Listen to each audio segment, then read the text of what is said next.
नमस्कार शेतकरी मित्रांनो, आज आपण नानाजी देशमुख कृषी संजीवनी योजना म्हणजेच पोखरा योजनेविषयी सविस्तर माहिती पाहणार आहोत।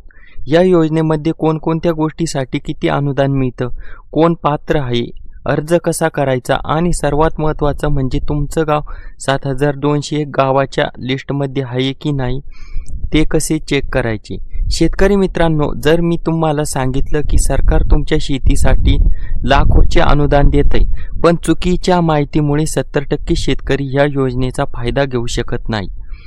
म्हणून हा व्हिडिओ शेवटपर्यंत नक्की बघा, कारण मी शेवटी तुम्हाला एक अशी महत्त्वाची माहिती सांगणार आहे की जी तुमचा अर्ज रिजेक्ट होण्यापासून वाचवेल। ही योजना आहे नानाजी देशमुख कृषी संजीवनी योजना म्हणजेच पोखरा। आता सर्वात महत्त्वाची अपडेट, या प्रकल्पाच्या नवीन टप्प्यात महाराष्ट्रातील तब्बल 21 जिल्ह्यामधील 7201 गावे निवडण्यात आली आहेत। म्हणजेच ही संधी खूप मोठी आहे आणि जर तुमचं गाव ह्या लिस्टमध्ये असेल तर तुम्हाला थेट फायदा मिळू शकतो। आता या जिल्ह्यामध्ये अकोला, अमरावती, बुलढाणा, छत्रपती संभाजीनगर, बीड, हिंगोली, जळगाव, लातूर, नांदेड, परभणी, नाशिक, नागपूर, वर्धा, वाशिम, यवतमाळ, भंडारा, गोंदिया अशा अनेक जिल्ह्यांचा समावेश केलेला आहे।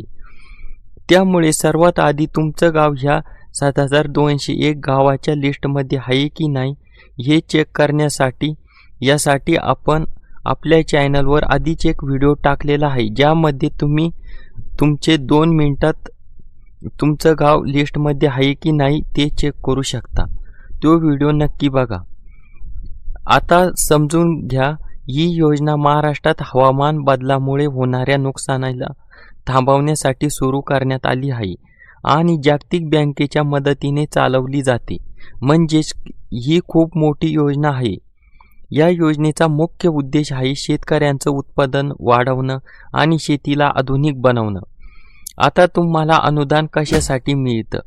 विहीर, शेततळे, ठिबक सिंचन, तुषार सिंचन, फळबाग लागवड आणि शेती यांत्रिकीकरण म्हणजेच ट्रॅक्टर आणि अवजारे म्हणजेच पाणी उत्पादन आणि मशिनरी या तिन्ही गोष्टीवर सरकार फोकस करते। पण इथे सगळ्यात मोठा प्रश्न पात्रता। या योजनेसाठी अर्ज करणाऱ्या शेतकऱ्यांकडे किमान 1 एकर जमीन असणं आवश्यक आहे, नाहीतर अर्ज रिजेक्ट होऊ शकतो। आता सर्वात महत्त्वाचा भाग, नोंदणी कशी करायची। तुम्हाला महापोखरा पोर्टलवर जाऊन ऑनलाईन अर्ज करावा लागतो।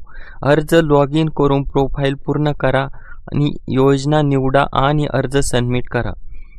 पण इथे बहुतेक शेतकरी चूक करतात, कागदपत्रे अपूर्ण देतात, माहिती चुकीची भरतात। त्यामुळे अर्ज करण्याआधी आधार कार्ड, 712, 8 उतारा, बँक पासबुक आणि SC/ST असल्या जात प्रमाणपत्र तयार ठेवा। आता या योजनेचे फायदे, पाण्याची बचत, हवामान बदलामुळे नुकसान कमी व गट शेतीला प्रोत्साहन आणि उत्पादनात वाढ। आता सर्वात महत्त्वाचं, कोणत्या घटकासाठी किती टक्के अनुदान मिळतं, कोणाला जास्त फायदा होतो आणि अर्ज अप्रूव्ह कसा होतो हे आपण पुढच्या व्हिडिओमध्ये सविस्तर पाहणार आहोत।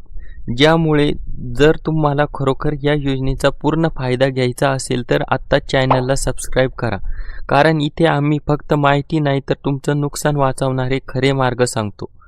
धन्यवाद शेतकरी मित्रांनो।